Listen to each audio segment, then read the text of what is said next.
Chapter 2 exercise 2.5 10th sum பார்க்க போறோம்.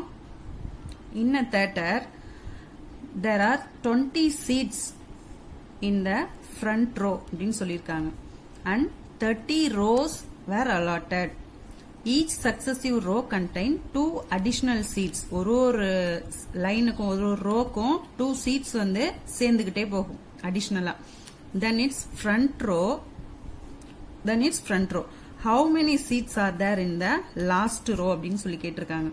இப்போ இதான் ஒரு தியேட்டர்னு வச்சுக்கோங்க. இப்போ வந்து ஃபர்ஸ்ட் ரோல வந்து 20 seats வந்து அலாட் பண்ணிருக்காங்க. இப்போ இதுதான் ஃபர்ஸ்ட் ரோனா இதுல 20 seats அலாட் பண்ணிருக்காங்க. இதே மாதிரி ஒரு ரோவும் போகும்போது +2 20 +2 22 +2 இந்த மாதிரி சேர்ந்துகிட்டே போகும். எத்தனை ரோஸ்ன்னு சொல்லிருக்காங்க? 30 ரோஸ்ன்னு சொல்லிருக்காங்க. அப்போ இப்படியே போயிட்டே இருந்ததுன்னா லாஸ்ட் ரோ வந்து 30 ரோஸ். இப்ப இந்த 30 ரோஸ்ல இங்க எத்தனை சீட்ஸ் வந்து லாஸ்ட் சீட் அலாட் பண்ணிருப்பாங்க அப்படின்னு சொல்லி கேக்குறாங்க. ஃபர்ஸ்ட் ரோ வந்து 20 சீட்ஸ், ஒவ்வொரு ரோக்கும் 2 seats வந்து அடிஷனலா சேர்ந்துகிட்டே போகுது. இப்ப இங்க 20னா 22 24 அந்த மாதிரி போகுது. அது மாதிரி எத்தனை ரோஸ் இருக்கு அப்படின்னா 30 ரோஸ் இருக்கு. அப்ப இந்த 30th ரோல எத்தனை சீட்ஸ் இருக்கும் அப்படின்னு சொல்லி கேட்டிருக்காங்க. இப்ப நம்ம T30 கண்டுபிடிக்கணும் இல்லையா? இப்ப நமக்கு 20ன்றதுதான் A, ஃபர்ஸ்ட் டேர்ம் வந்து A, இது வந்து A. இப்ப ஒன்னொன்னுக்கும் என்ன அடிஷனல் ஆயிருக்கு? காமன் டிஃபரன்ஸ் வந்து 2. இப்போ 2ன்றது D வந்து 2. சரியா? இப்போ நம்ம என்ன கண்டுபிடிக்கணும்? 30th ரோல எத்தனை சீட்ஸ் இருக்கும் அப்படின்னு சொல்லி கண்டுபிடிக்கணும். சரிங்களா? இப்போ A வந்து ஃபர்ஸ்ட் டேர்ம் 20 இல்லையா? D வந்து என்ன? ஒவ்வொரு ரோக்கும் எத்தனை சீட்ஸ் வந்து சேர்ந்து வரும்னு சொல்லிருக்காங்க அடிஷனலா 2. அப்போ காமன் டிஃபரன்ஸ் வந்து 2. தென் என்ன கண்டுபிடிக்கணும்? T30 தான் கண்டுபிடிக்க போறோம். சரிங்களா? இப்போ Tn equal to A plus n minus 1 into D. இப்போ T30 கண்டுபிடிக்கணும். A வந்து 20 plus n வந்து 30 minus 1 into D என்ன 2. இப்போ T30 வந்து 20 plus 30 minus 1 29 into 2. இப்போ 20 plus 29 2s are 58. இப்போ ரெண்டையும் ஆட் பண்ணீங்கன்னா 58 உம் 20 உம் 78 னு கிடைக்கும். அப்ப T30 வந்து 78. இப்போ எத்தனை சீட்ஸ் இருக்கும்? 30th ரோல 78 சீட் வந்து இருக்கும். So number of seats in row 30 equal to 78. இவ்வளவுதான். இதுல தான் 11th sum பார்க்க போறோம். The sum of 3 consecutive terms that are in AP is 27. Sum of consecutive terms வந்து equal to 27 னு கொடுத்திருக்காங்க. அதையே their product வந்து 288 னு கொடுத்திருக்காங்க. sum of terms, sum of consecutive terms னு சொன்னா நான் என்ன எடுத்துக்கணும்னு ஏற்கனவே சொல்லியிருக்கேன் இல்லையா? ஒரு எக்ஸாம்பிள் சம்ல நான் உங்களுக்கு சொல்லியிருக்கேன். A minus D, A plus D இதை எடுத்துக்கோங்க. சரிங்களா? இப்ப என்ன கேட்டிருக்காங்கன்னா 3 terms கேட்டிருக்காங்க. sum of consecutive terms போது நான் உங்களுக்கு நம்பர் லைன்ல சொல்லியிருக்கேன் இல்லையா? இப்ப இது வந்து ஏன்னு வச்சுட்டீங்கன்னா இந்த பக்கம் வந்து A plus D, A plus 2D, A plus 3D இப்படி போயிட்டே இருக்கும். இந்த பக்கம் A minus D, A minus 2D இந்த மாதிரி போயிட்டே இருக்கும். இப்ப எடுத்துக்கும் போது பாத்தீங்கன்னா sum of 3 consecutive terms அப்படின்னும் போது இந்த 3 மட்டும் எடுத்துக்கோங்க. இது 3 மட்டும் எடுத்துக்கோங்க. சரிங்களா? இதை வச்சு நம்ம AD யோட வேல்யூ கண்டுபிடிச்சிட்டு sum of 3 terms கண்டுபிடிச்சிடலாம். சரிங்களா? இப்ப கவனிங்க. ஃபர்ஸ்ட்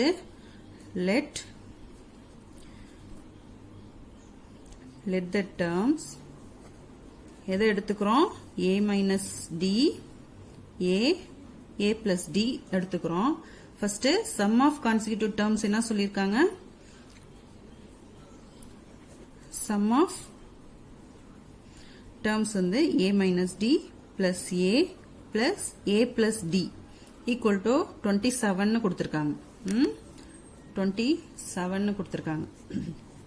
இதை ஆட் பண்ணீங்கன்னா minus d plus d cancel ஆயிடும்.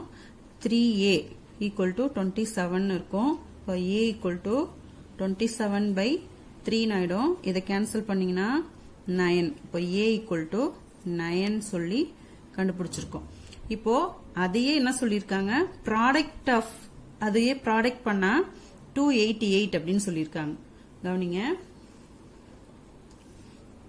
இப்போ a minus d into a into a plus d equal to 288 கொடுத்துருக்காங்க. சரிங்களா? இப்போ இது எல்லாத்தையும் மல்டிப்ளை பண்ணீங்கன்னா இப்போ a minus d into a plus d, a plus b into a minus b ஃபார்ம்ல இருக்கா? அது என்னன்னு எழுதிக்கலாம், a square minus d square அப்படின்னு எழுதிக்கலாமா? Into a equal to 288. இப்போ இந்த a வந்து நமக்கு இருக்கு இல்லையா, அதை வச்சுட்டு நம்ம d யோட வேல்யூ கண்டுபிடிச்சிடலாம். a என்ன கண்டுபிடிச்சிருக்கோம், 9. அப்போ 9 square minus d square into 9 equal to 288. இப்போ இந்த 9 இந்த பக்கம் கொண்டு வந்துடலாம். 9 ஸ்கொயர் மைனஸ் டி ஸ்கொயர் அப்படியே வச்சுட்டு 9 வந்து 288 டிவைட் பை 9 அப்படின்னு சொல்லி போட்டுடலாம். இதை கேன்சல் பண்ணீங்கன்னா 1 9 is 9, 3 9s are 27, balance 1, 2 9s are 18. அப்போ 32 அப்படின்னு கிடைச்சிருக்கு. அப்போ 9 ஸ்கொயர் மைனஸ் டி ஸ்கொயர் வந்து 32 கிடைச்சிருக்கு. ஸோ 9 ஸ்கொயர் என்ன வரும், 81. 9 9s are 81 minus d square equal to 32. இப்போ மைனஸ் டி ஸ்கொயர் இந்த பக்கம் வச்சுட்டு 32, இந்த 81 வந்து இந்த பக்கம் வந்தா மைனஸ் 81 ஆயிடும். இப்போ minus d square equal to 81ல 32 மைனஸ் பண்ணா மைனஸ் 49 கிடைக்கும். மைனஸ் மைனஸ் கேன்சல் பண்ணிட்டீங்கன்னா டி ஸ்கொயர் வந்து 49. அப்போ d equal to 7. 7 7s are 49. இப்போ d வரைக்கும் கண்டுபிடிச்சிருக்கோம். d வந்து ஸ்கொயர்ல இருந்து எடுத்ததால நம்ம பிளஸ் ஆர் மைனஸ் 7 அப்படின்னு சொல்லி வச்சுக்கணும். இப்போ if a equal to 9, d equal to plus 7 இருந்தா இதுல நம்ம சப்ஸ்டியூட் பண்ணி பார்க்கலாம். a minus d, a plus d substitute பண்ணீங்கன்னா a வந்து 9 மைனஸ் 7, கமா a வந்து 9, a பிளஸ் டி 9 பிளஸ் 7. இப்போ 9 மைனஸ் 7 2, 9 9 பிளஸ் 7 16. இது ஒரு ஆன்சர். இன்னொன்னு பாத்தீங்கன்னா மைனஸ் 7 ஒன்னு இருக்கு இல்லையா, சோ அதையும் நம்ம சப்ஸ்டியூட் பண்ணி பார்த்துருவோம். If a equal to 9, d equal to minus 7 இருந்தா a minus d, a plus d. இப்போ a மைனஸ் டினா a வந்து 9 மைனஸ் டின்றதால இதுலயே ஒரு மைனஸ் இருக்கும், நமக்கு d வேல்யூல ஒரு மைனஸ் இருக்கு, இப்படி பண்ணிக்கணும். கமா a வந்து 9, a பிளஸ் டி அப்படின்னா 9 மைனஸ் 7, இதுல பிளஸ் இருக்கிறதால இதுல இருக்கிற மைனஸ் அப்படியே எடுத்து போட்டுக்கணும். இப்ப இந்த ஆர்டர் அப்படியே உங்களுக்கு இப்படி மாறி வரும் இந்த பக்கம். சரிங்களா? இப்போ 9 பிளஸ் 7 ஆயிடும். 9 பிளஸ் 7 16, 9 9 மைனஸ் 7 2. இப்போ the 3 terms are, first இதை எடுத்து எழுதிக்கோங்க, 2 9 16 or 16 9 2. இப்போ நமக்கு பிளஸ் ஆர் மைனஸ் அப்படின்றதால இதுவாகவும் இருக்கலாம், இந்த டேர்மாவும் இருக்கலாம் அப்படின்னு சொல்லி நமக்கு 2 டேர்ம்ஸ் கிடைச்சிருக்கு. சரிங்களா? இப்போ இந்த 12th சம் பார்க்க போறோம். The ratio of 6th and 8th term of an AP is 7:9. 6th and 8th term வந்து 7:9 சொல்லிருக்காங்க. Find the ratio of 9th term to 13th term கேட்டிருக்காங்க. இப்போ 6th term T6 is to T8 என்ன சொல்லிருக்காங்க, 7:9 சொல்லிருக்காங்க. இப்போ இதை T6 by T8 எழுதலாம், is to equal to 7/9 எழுதலாம். இப்போ இதுல கொண்டு வந்து இந்த டேர்ம் வந்து சப்ஸ்டிட்யூட் பண்ணிடலாம். இதை வச்சுதான் நம்ம வந்து a ஓட வேல்யூ கண்டுபிடிச்சு அப்புறமா நம்ம 9th term by 13th term கண்டுபிடிக்க போறோம். என்ன கேட்டிருக்காங்கன்னா T 9 is to T13. T9 by T13 இதுதான் கேட்டிருக்காங்க. சரிங்களா? இப்போ இதை கண்டுபிடிச்சிடலாம். T6னா எப்படி எழுதுவோம்? Tn equal to A plus n minus 1 into D அப்படின்னா இப்போ T6 என்ன? T6 equal to A plus 6 minus 1 into D. இப்போ A plus 6 minus 1 என்ன? 5D. இப்போ இது T6. T8 அடுத்தது. T8 வந்து A plus 8 minus 1 into D. இப்போ A plus 8 minus 1 7D. இது வந்து T8. இத இப்போ T6 by T8 இல்லையா? இப்போ A plus 5D divided by A plus 7D equal to என்ன? 7 by 9. 7 by 9. So 7 by 9. இப்போ இதை என்ன பண்ணலாம்? கிராஸ் மல்டிப்ளை பண்ணலாம். இது என்ன பண்ணிருக்கேன்னு தெரிஞ்சிருக்கா? இப்போ T6 by T8ன்றத நான் எடுத்து எழுதியிருக்கேன். சரிங்களா? இந்த டேர்மை தான் இங்க கொண்டு வந்து எழுதியிருக்கேன். இது கிராஸ் மல்டிப்ளை பண்ணிடலாம். இது இப்படி பண்ணிருங்க. 9 into A plus 5D equal to 7 into A plus 7D. A plus 7D. இப்போ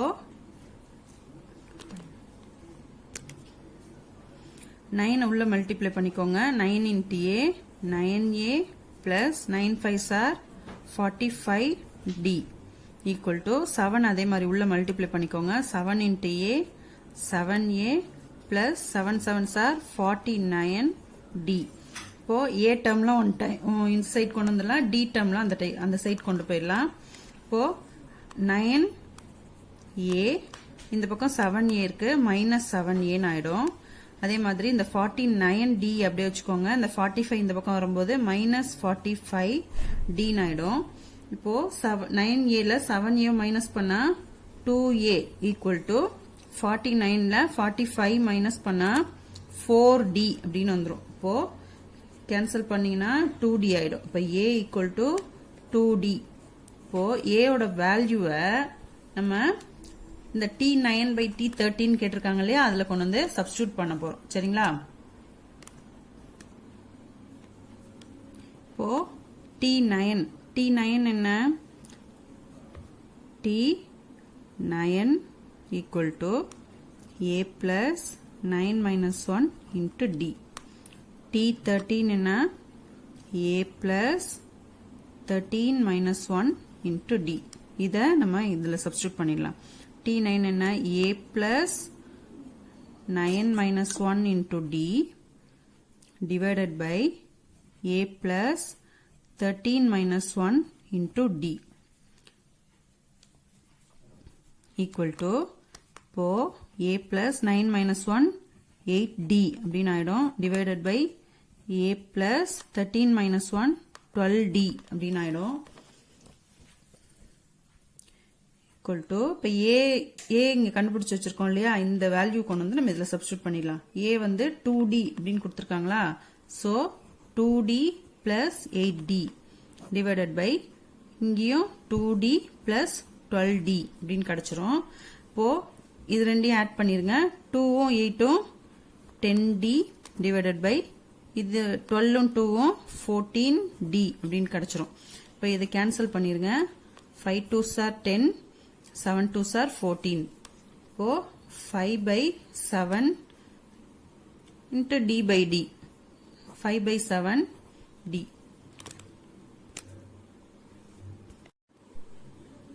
இப்போ T9 by T13 நமக்கு என்ன கிடைச்சிருக்கு? 5 by 7 கிடைச்சிருக்கு. சரிங்களா? இப்போ the ratio தானே கேட்டிருக்காங்க. ratio of T9 is to T13 equal to 5 is to 7. இப்படி எடுத்து எழுதிட வேண்டியதான். புரிஞ்சுதா? இல்ல 13th sum பார்க்க போறோம். ஒரு இன்ட்ரெஸ்டிங்கான sum. In a winter season, let us take the temperature of Ooty from Monday to Friday. மண்டேல இருந்து ஃப்ரைடே வரைக்கும் இருக்கிற டெம்பரேச்சர் வந்து ஏபி அப்படின்னு சொல்லியிருக்காங்க. Sum of temperature from Monday to Wednesday, மண்டேல இருந்து வெனஸ்டே வரைக்கும் இருக்கிற டெம்பரேச்சரை சம் பண்ணா 0 டிகிரி செல்சியஸ் வருதான்.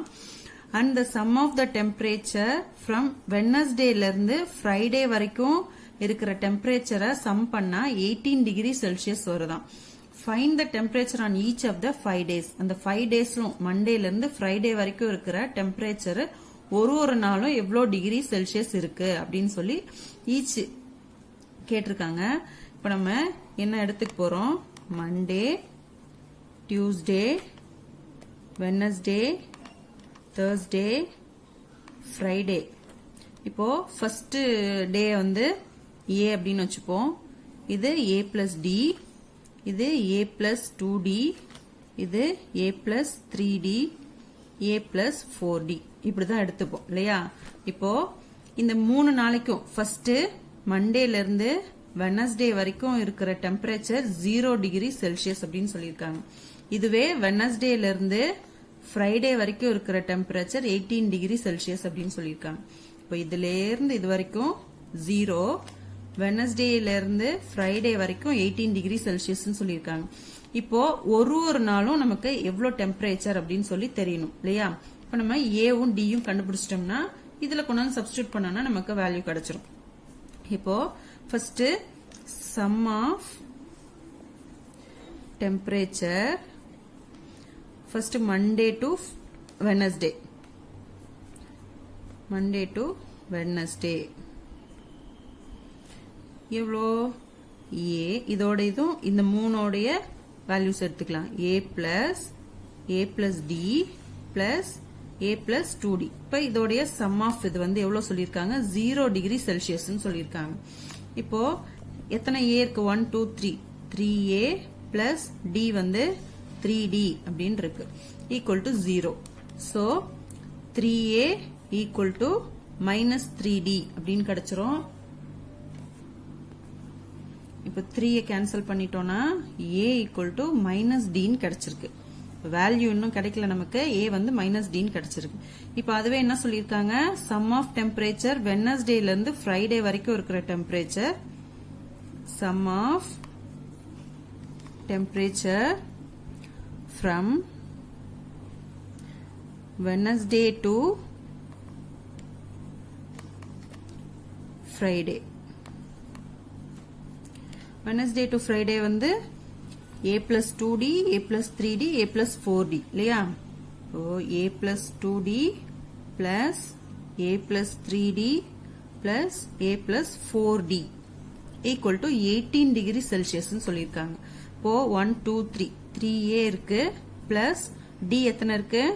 2 3 5, 5 4 9d equal to 18. இப்போ இது எல்லாமே divide by 3 பண்ணீங்கன்னா a plus 9 வந்து 3d ஆயிடும், ஈக்குவல் டு 6 3s are 18. அப்போ 6 ஆயிடும். இப்போ இதுல இருந்து இப்ப a வந்து நமக்கு மைனஸ் டின்னு வச்சிருக்கோம், கண்டுபிடிச்சிருக்கோம் இல்லையா? அப்ப அந்த மைனஸ் டி கொண்டு வந்து இந்த ஏல சப்ஸ்டியூட் பண்ணீங்கன்னா minus d plus 3d equal to 6 ஆயிடும். 3ல 1 மைனஸ் பண்ணா 2d ஈக்குவல் டு 6 ஆயிடும். அப்ப d equal to 6 divided by 2, இது கேன்சல் பண்ணீங்கன்னா 3. இப்போ d ஈக்குவல் டு 3 அப்படின்னு சொல்லி கண்டுபிடிச்சிருக்கோம். இப்ப நமக்கு a வந்து வேல்யூ கிடைக்கல, a வந்து மைனஸ் டின்னு கிடைச்சிருக்கு. சோ a வந்து மைனஸ் டினா அப்போ d-ல வந்து 3 சப்ஸ்டியூட் பண்ணீங்கன்னா அப்ப a ஈக்குவல் டு மைனஸ் 3 அப்படின்னு ஆயிடும். புரிஞ்சுதா? இப்ப a வந்து மைனஸ் டினா இந்த d-ல இந்த d-யோட வேல்யூ சப்ஸ்டியூட் பண்ணீங்கன்னா மைனஸ் 3 ஆயிடும். அப்ப a வந்து மைனஸ் டி, d வந்து 3. இப்போ a வந்து மைனஸ் 3, d ஈக்குவல் டு 3. இப்போ இந்த வேல்யூஸை நம்ம இந்த டேர்ம்ஸ்ல சப்ஸ்டியூட் பண்ணிடலாம். a plus d, a plus 2d, a plus 3d, a plus 4d. இப்போ a வந்து minus 3, then a plus d, a வந்து மைனஸ் 3 பிளஸ் d வந்து 3, கமா a வந்து மைனஸ் 3 பிளஸ் 2 இன்ட்டு d வந்து 3, comma a plus 3d, a வந்து 3 sorry minus 3 plus 3 into d வந்து 3 plus 3 comma a வந்து minus 3 plus 4 into d வந்து 3 இப்போ minus 3 comma இது வந்து cancel ஆச்சுனா minus 3 plus 3 cancel ஆயிட்டு 0 ஆயிடும் கமா இப்போ இது minus 3 இது 6 6ல 3 மைனஸ் பண்ணா 3 then இது பாத்தீங்கன்னா minus 3 plus 3 3s are 9 9ல 3 minus பண்ணா 6 ஆயிடும் இது பாத்தீங்கன்னா minus 3 இங்க 4 3s are 12 12ல 3 மைனஸ் பண்ணா 9 இப்போ minus 3 degree Celsius 0 degree Celsius 3 degree Celsius 6 degree Celsius 9 degree Celsius அப்படின்னு கிடைச்சிரும் இப்போ நமக்கு என்ன சொல்லிருக்காங்க ஃபர்ஸ்ட் 3 அதாவது மண்டேல இருந்து வெட்னஸ்டே வரைக்கும் இருக்கிறத ஆட் பண்ணீங்கன்னா 0 கிடைக்கும்னு சொல்லிருக்காங்க அப்ப இது மூணையும் ஆட் பண்ணி பாருங்க -3 0 plus 3 இப்ப இது மூணையும் ஆட் பண்ணா -3 plus 3 கேன்சல் ஆயிட்டு 0 டிகிரி செல்சியஸ் கிடைச்சிரும் அதுவே இதுக்கு என்ன சொல்லிருக்காங்க வெட்னஸ்டே டு ஃப்ரைடே வந்து இது வந்து ஆட் பண்ணீங்கன்னா உங்களுக்கு 18 கிடைக்கும் அப்படின்னு சொல்லிருக்காங்க அப்ப 9 இது மூணையும் ஆட் பண்ணி பாருங்க 18 கிடைச்சிருக்கு புரிஞ்சுதா இதுதான் ஈச் ஒரு நாளைக்கும் கிடைச்சிருக்க செல்சியஸ் டெம்பரேச்சர் சரிங்களா இப்ப இல்ல 14th சம் பார்க்க போறோம் Priya earned rupees 15,000 in the first month thereafter her salary increased by rupees 1,500 சொல்லிருக்காங்க பிரியா வந்து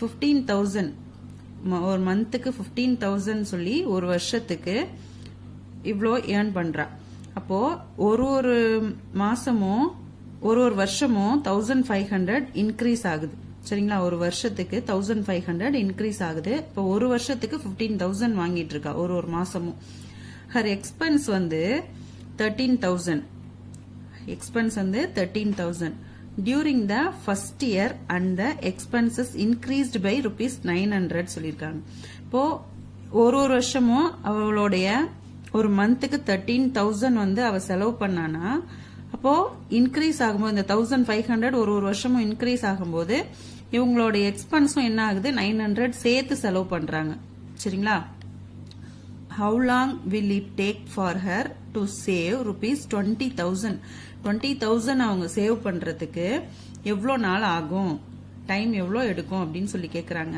இப்போ ஃபர்ஸ்ட் இயர்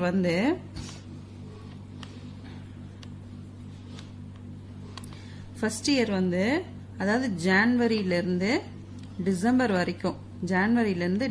வரைக்கும் அவங்க எவ்வளவு ஏர்ன் பண்றாங்க அப்படின்னா ஃபர்ஸ்ட் salary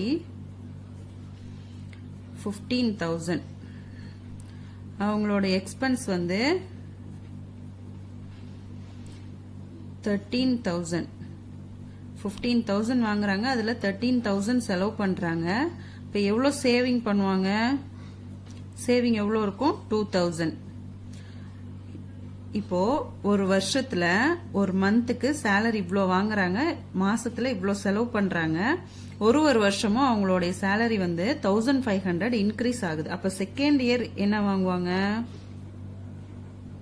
செகண்ட் இயர் அதே மாதிரி ஜனவரி டு டிசம்பர் சரிங்களா செகண்ட் இயர் வந்து அவங்களுடைய salary என்னவா இருக்கும் salary வந்து 16,500 1,500 வந்து இதுல இன்க்ரீஸ் ஆகுது சோ 16,500 வாங்குவாங்க இப்போ இதோட எக்ஸ்பென்ஸ் என்னவா இருக்கும் இப்போ ஒரு வருஷமும் பாத்தீங்கன்னா இப்ப 13,000 வந்து அவங்க செலவு பண்றாங்க அப்படின்னா ஒரு வருஷத்துல இப்ப நெக்ஸ்ட் இயர் வந்து இன்க்ரீஸ் ஆகும்போது 900 சேர்த்து செலவு பண்ணுவாங்க சோ எவ்வளவு இருக்கும் 13,900 சேர்த்து செலவு பண்ணுவாங்க அப்ப இந்த வருஷத்தோட எக்ஸ்பென்ஸ் எவ்வளோ 13,900 இருக்கும் அப்ப இதுல எவ்வளவு சேவிங் பண்ணுவாங்க இதோட சேவிங்ஸ் வந்து 2,600 இப்போ இந்த வருஷம் 2,600 அப்போ ஒரு வருஷமும் என்ன ஆகும் 600 வந்து சேர்த்து அவங்க ஏர்ன் பண்ணுவாங்க சேவிங் பண்ணுவாங்க சரிங்களா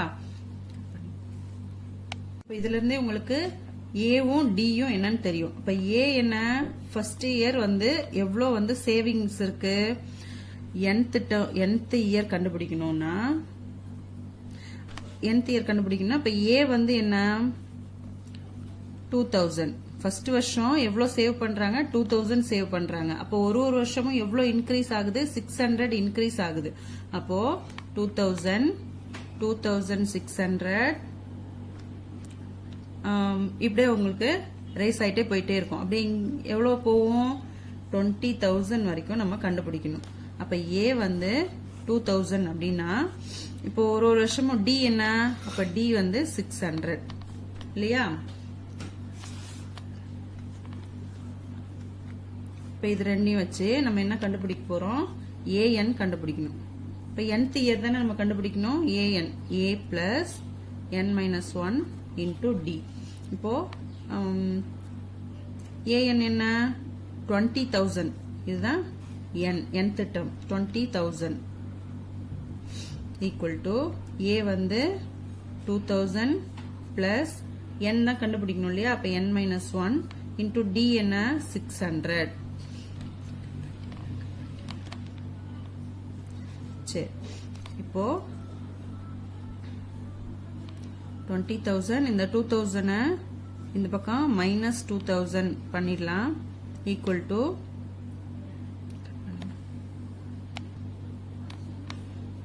இப்போ 600 உள்ள மல்டிப்ளை பண்ணிக்கோங்க. 600n minus 1 into 600 600. இது மைனஸ் பண்ணீங்கன்னா 18,000 கிடைக்கும். equal to 600n minus 600. இப்போ இந்த 18,000 இந்த 600 இந்த பக்கம் கொண்டு வந்துருங்க. 18,000 minus 600 இந்த பக்கம் வந்தா plus 600 ஆயிடும். equal to 600n வந்துரும். இப்போ இது கூட ஆட் பண்ணீங்கன்னா 18,600 equal to 600n. இப்போ இத கீழே இறக்கிடலாம். 18,600 இந்த 600 இந்த பக்கம் வந்தா டிவைட்ல வந்துரும். equal to n. இப்போ ரெண்டு 0 கேன்சல் பண்ணிடலாம். இப்போ 3 2s are 6, 9 2s are 18, 3 2s are 6. இதால அடிச்சீங்கன்னா 31 கிடைக்கும். அப்போ n equal to 31. அப்போ எவ்வளவு வருஷம் ஆகும் இவங்க 20,000 வந்து சேவ் பண்றதுக்கு எவ்வளவு வருஷம் ஆகும் 31 இயர்ஸ் ஆகும். சரிங்களா? இப்போ எடுத்து எழுதிடலாம். It will take 31 years to save rupees 20,000 per month. புரிஞ்சுதா? இதுல ஏதாவது டவுட் இருந்தா கமெண்ட் பாக்ஸ்ல கமெண்ட் பண்ணுங்க. Thank you.